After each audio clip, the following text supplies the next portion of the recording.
Hey everybody, Hostrone here with another Star Wars Destiny video. We're going to do another theory crafting episode today. This time what we're going to do is we're going to look at Lando Calrissian, Leia Organa, Occupied City, the Mill deck. Um, this time what I've done is I've searched the database of SW Destiny, pulled out the deck that made top 8 of the Louisville Regional. That seems to be the best performing version of the deck that I was able to find. Now, while this may not be a deck that was a big meta deck in the last meta, which is of course the last meta before the convergence rotation, this is a deck that I think a lot of people are kind of talking about and are agreeing upon as a deck to watch out for once rotation actually does happen, because there's a lot of decks that are going to be losing some of their biggest pieces. Millionaires is going to lose Second Chance, which is a very big piece. And of course, Yoda, Leia is going to lose some things. We talked about that in our last video. So, and now with some new cards that got spoiled here recently that look like they're going to definitely go into this deck going forward. This might be a deck to look out for. So we're going to talk about this one in this video then.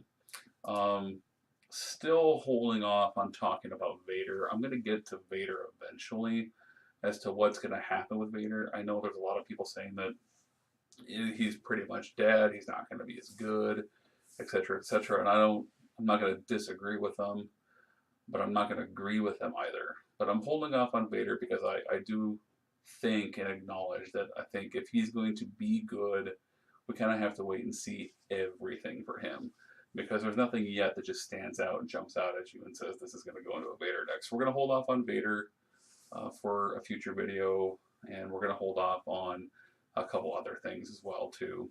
But so we're going to look at, like I said, Leia, Lando, Mill, and see what's going on. So if you're not familiar with the deck, it's a 2-wide Mill deck. Its biggest thing that it does is that it just survives with Second Chance. It tries to slap a stealthy onto Lando or onto Leia, and then basically try to mill 4 using the stealthy special on a Lando 4 side, then have Leia hit that 4 side for another mill 4, and then you've probably milled at least one from an occupied city in the round, possibly, and then Leia herself has discard sides, and so it's really trying to hit you anywhere from 4 to upwards of even 12 cards milled in a single round. It can be thoroughly nasty.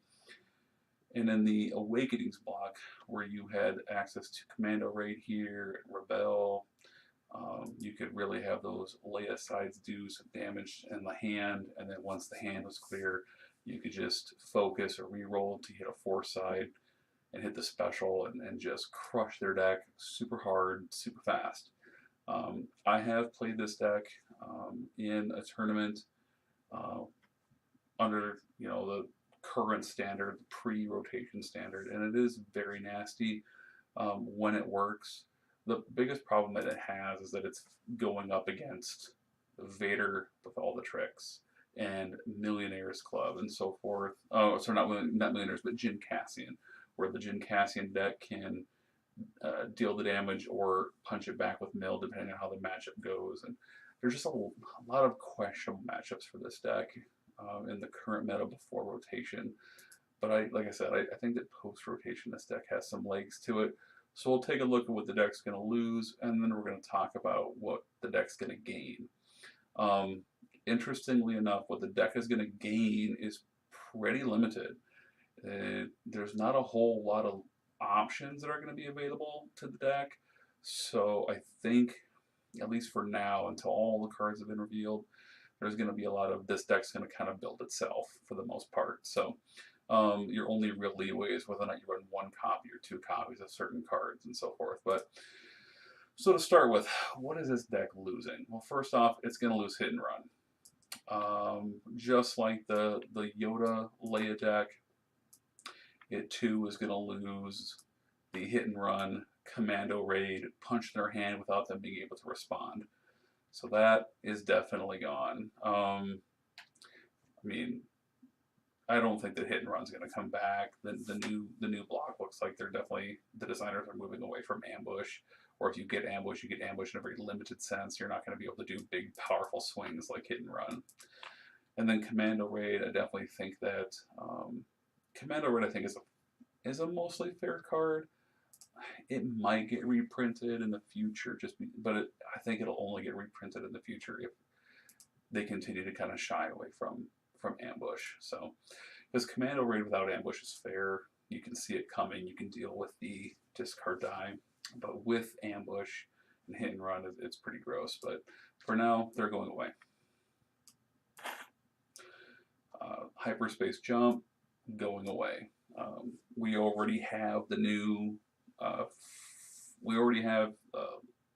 Legacy's block has the Switch to the Battlefield yellow event, so I really don't see a Hyperspace Jump showing up again, and I'm okay with that. Hyperspace Jump is a huge blowout card, and I'm not going to be too sad to see it go, because it really, in a lot of ways, it's definitely been a card that has greased a lot of abusive wheels, so I don't think we'll be too sad to see that one go. But as far as this deck is concerned, it's a huge loss, because like all mill decks, you want to be able to mill them, and then if they re-roll into max damage, you just hyperspace out. But that trick's going away. Negotiate was good removal. I don't know if it's the best removal out there. It's solid removal, but it's going away. It looks as if Friends in Low Places is not going to get reprinted. I would think that by now we would have known whether our Friends in Low Places is going to get a reprint, and it's not looking good. Rebel does not appear to get a reprint. I think that the designers are definitely moving away from choice replays out of the discard. I think that Jeremy understands that the ability to replay a card out of your discard pile is extremely strong in any CCG. I don't think that Rebel is a busted or overpowered card, but if they're moving away from ambush, if they're moving away from catch-all removal cards, Rebel, you know, it can go away. I don't think anyone's going to miss it. I think some people are going to be sad it goes away, and that includes me, but I don't think that anyone's going to really miss it. But I think it's just better it goes away because of its potential for abuse and its restrictive nature on design, that there might be certain cards that design does not want to see get played more than twice in a game, at least not reliably. And of course, Lore Santeca is coming out, so you're still getting replays of cards out of your discard pile for Santeca, but no Rebel. The elephants in the room. C3PO is going away. We don't have a new C3PO that's been revealed yet. I wonder if C3PO is going to come out in the next set. I guess I haven't looked closely enough at the spreadsheet to see whether or not he can fit. But if we don't see him in Convergence, I would expect to see him maybe in one of the expansions of the Convergence block. I just don't think you can have a Star Wars card game without C3PO being available at all times. So he's going away from now. We'll probably see what a new future version of him does. But C3PO's ability to turn Lando's quote-unquote bad sides, his damage sides and so forth, into discards, I mean, that's going away. Or into focuses. I mean, that's what C3PO did with this deck, was turn Lando's two sides, or even his one sides, into focuses, so you get consistency, or even turning into discards, etc. But C3PO is going away, and I think that's fair. In some cases, C3PO really just kind of slowed this deck down. At least in my opinion, when I was playing it, just kind of felt like sometimes C3PO being on the table felt like he was kind of baiting you into a bad line of play. Second Chance, one of the boogeymen of the Awakenings block, is going away. I definitely think that no one's going to be shedding too many tears over the loss of Second Chance going away. So, good riddance to that, I think. So, I mean, that's already the cards that are gone. So we're left with 2, 4, 5, 6, 7, 8, 9, 10, 11, 12, 13, 14, 16. So we've lost 14 out of this particular build, and we're left with these. I think that builds of this deck going forward are definitely going to have 2 copies each of these 2 cards. Certainly 1 copy of Senate Chamber. It's definitely proven that it's good. My personal feeling is that Dex's Diner will have to become a 2 of going forward because of the loss of Second Chance. So I think that any version of this deck going forward is going to have 2 copies of Dex's Diner. Another reason I say that is because our local group, we played a Trilogies format event, and then we also, the same day, played a standard event. And I had built a Leia Lando deck that was Trilogies format, but then I also chose to just play it again in the standard format. So obviously I had one hand tied behind my back doing it, but another reason why I think this deck is definitely going to be strong post-rotation is the fact that the version of the deck that I had built for Trilogies was just as good in standard. I ended up going 3-1 in the standard event with a Trilogies version of this deck. And it did run 2 copies of Dex's Diner, and the 2 copies of Dex's Diner was definitely key to that success. So I don't see a reason why Dex's Diner is not going to be a 2 of going forward. So for this deck, we found out that Field Medic also is being reprinted. So I don't see a reason not to run 2 Field Medics. It's too good for this deck. One of the, just like with the Yoda Leia version, what people try to do against this deck is hit Leia first. So I think once again, first date is a must. 2 copies of it. Because in that way you have 4 cards that you can find in your opening hand to keep Leia alive for as long as possible. And then with the 2 copies of Dex's Diner, and the ability to generate money with this deck, then you're looking at being able to keep Leia alive much longer than your opponent anticipated, which usually equals a win for this deck. 2 copies of Easy Pickings, of course. Best possible removal that this deck could have for the most part. Motivate is questionable. With the loss of Commando Raid, though, I really think that this is the card that's just going to have to be a direct replacement. So I think that a 2 copies of is what this deck's going to end up ultimately going with. Scruffy looking Nerf Herder, I think is a must. Obviously the previous version was running 1 of this and then 1 copy of Friends in Low Places. So I think what's going to happen is it's just a second copy of Scruffy is just going to replace the Friends in Low Places directly. It also gives you that ability to, at the end of a game, in a really tight game, you can, if you're tracking your opponent's deck really closely, you can, win the game, or at the very least, having 2 copies means then that you can call support, or get it in your opening hand, and then the ability to call support and rip a Vader's Fist out in the first round is, I think, going to be integral to this deck's ability to succeed post-rotation. Suppressive Fire is just excellent removal. I mean, it just is.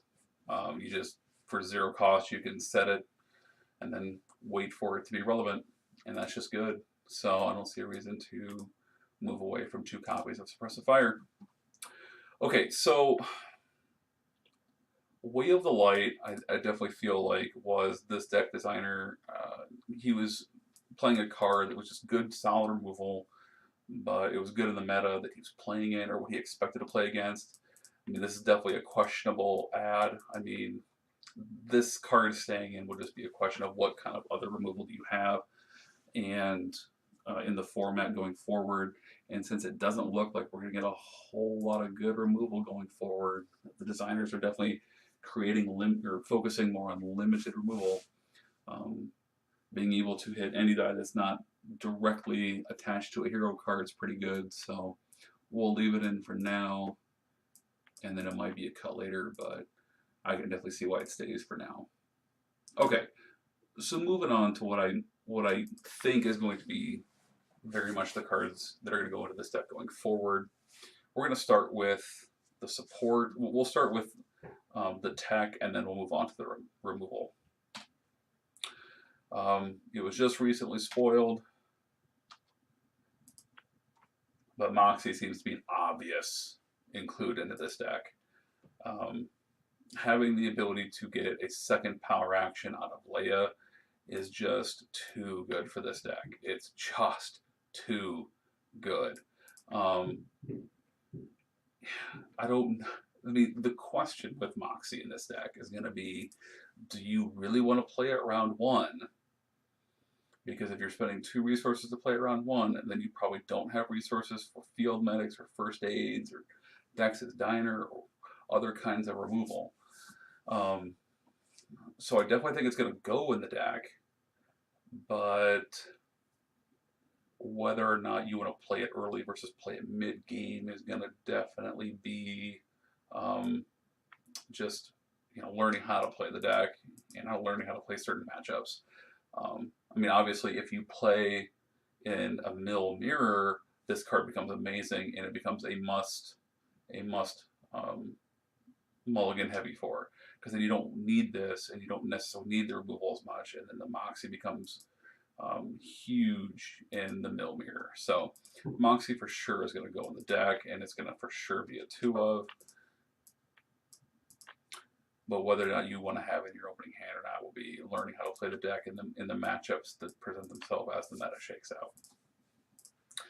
So a card that I played with, as I said, in the Trilogies version, that also I played in the standard event, I played with Republic Cruiser ×2. I don't know that that was a good decision. I didn't necessarily love the card. I didn't hate it, but I didn't love it. The ability to get 2 shields or get money reliably over and over again was a good thing. So I think we're going to leave it as a 1 of in this deck, unless we find something else that is just better. A card that I felt was integral to the success of the deck in the Trilogies format, at the very least, was Scrap Heap. You have a lot of things in this deck you want to spend money on, at least in my opinion you do. And so I really felt like Scrap Heap was just absolutely critical to the deck's success. I definitely wanted to see it in my opening hand. If I saw it in my opening hand, I almost, you know, it was just, you always wanted to see it in your opening hand, because it would essentially pay for itself, and then from rounds 2 on, you were just getting a bonus 1 resource every round, which is just too good. Too good. So I definitely think that a 2 of is a must.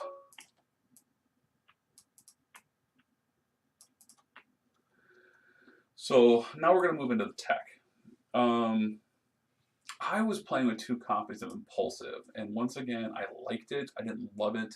I had some really interesting plays with it, where Leia showed a focus, and I was able to impulse the focus to flip over Lando to his foreside, and then at least get either stealthy value or Leia's power action value before my opponent could remove that die. Or even, because I did that, sometimes they were convinced not to even remove it.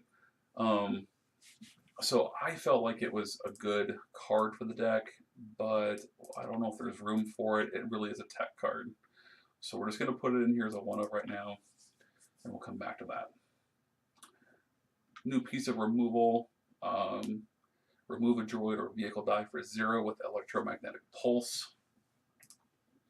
I mean, for sure, if the meta continues to be very support heavy with Afra droids and Shadowcaster resets, a 0 cost removal that you can rely on, definitely seems like a good 1-up in the deck. So that's what we're going to do. We're just going to put 1 of in the deck for right now and go from there.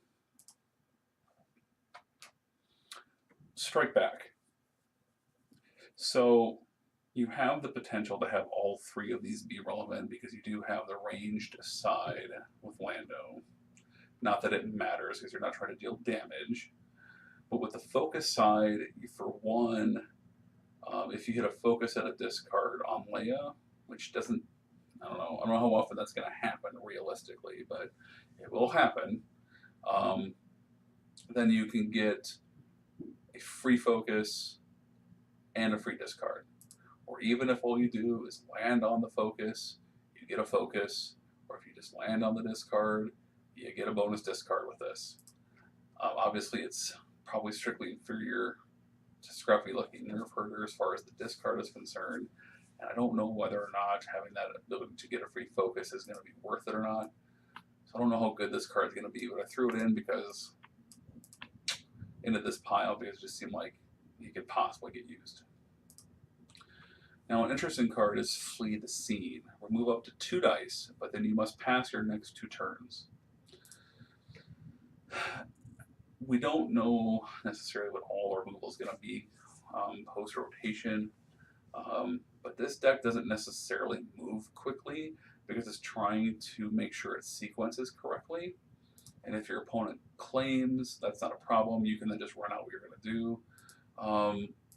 So what I see this as is a great piece of removal for when your opponent's pretty much down to like their last 2 or 3 dice that are important to them. And then you can just go ahead and go bang, remove the 2 best ones, or the 2 most potentially dangerous ones, and then your opponent's left with not a whole lot to do. And so the danger, though, the danger with this card, and I think the reason why it's probably not going to actually see any play out in the real world, is the fact that because you have to pass your next 2 rounds, your opponent has to go 1 action that you don't do anything about, and then you have to pass. Then your opponent gets essentially another action, and then you have to pass, and then your opponent can just pass. And so then you have nothing left in the round that you can do.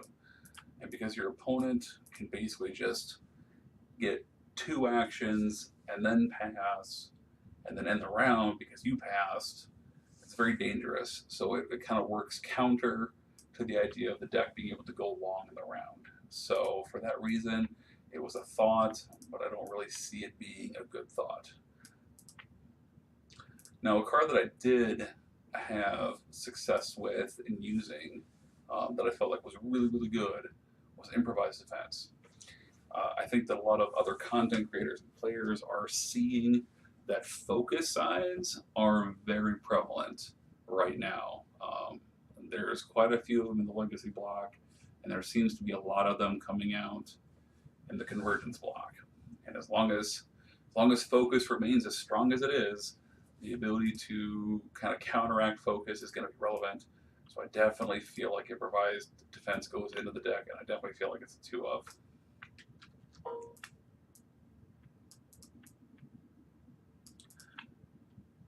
Okay, Honor Guard. It's reliable removal against damage. Of course, it doesn't touch specials, but the fact that you can draw it early, set it down, and then just wait for the best time to use it is certainly good. So, strong consideration to go on the deck. Entangle. As I mentioned before, since most opponents are going to go after Leia first, the fact that you have to spot yellow is not really all that super relevant. And the fact that you get 2 to remove 2 is really good, and since it doesn't care what the sides are or any other conditions. I think that's going to be very strong in the new meta since, you know, as we said before, general use, blanket, whatever phrase adjective you want to use, highly useful removal is going to be a little bit harder to come by going forward. So I definitely think that Entangle goes in as a 2 of.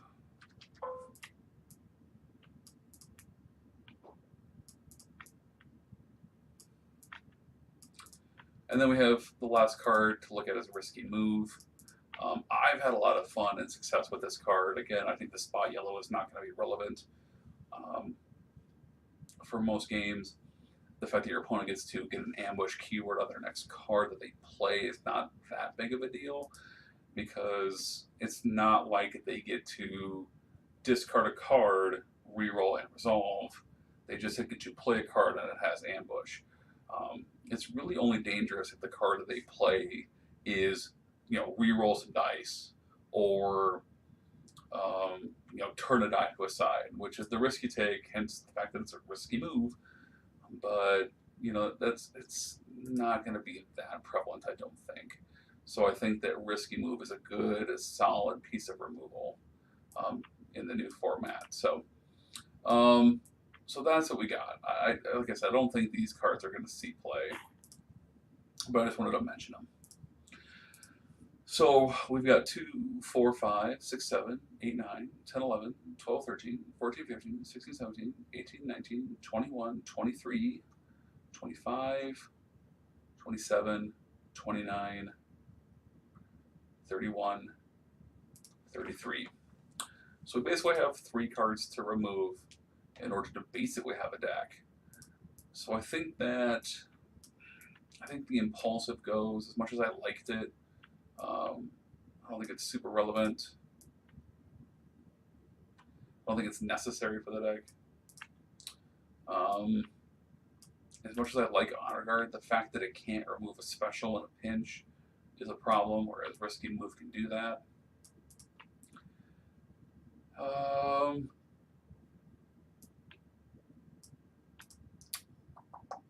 And then I think Republic Cruiser was a question mark. We said before the Way of the Light is a question mark. The biggest advantage for Way of the Light, I think, the biggest argument for it is the fact that it can remove a Shadowcaster die, it can remove a TLT die, it can remove hitter dice. So I definitely think it's strong enough to try to keep in the deck.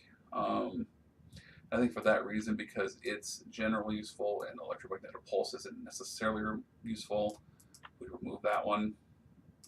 And I think we leave the Republic Cruiser in because, again, making money and getting shields is never a bad thing for a control deck that's trying to go long. So with that, I think we have a deck.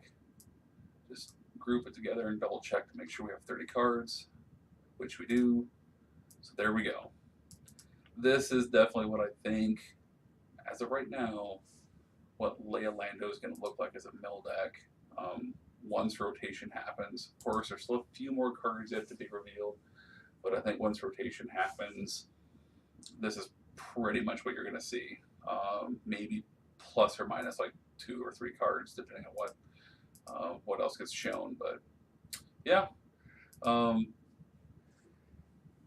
Any thoughts or suggestions that you might have as a card you might think might be in this deck after rotation? Please leave a comment. If you like this video and you like these theory crafting videos, please let me know. Please subscribe to my channel. The more people that I have subscribing, the more I know that people feel that I'm doing a good job. So if you like these videos, please like and subscribe. If you have issues with it, please let me know, because I definitely want to try to keep making these videos better. So, yeah, thanks for watching, and have a good rest of your day.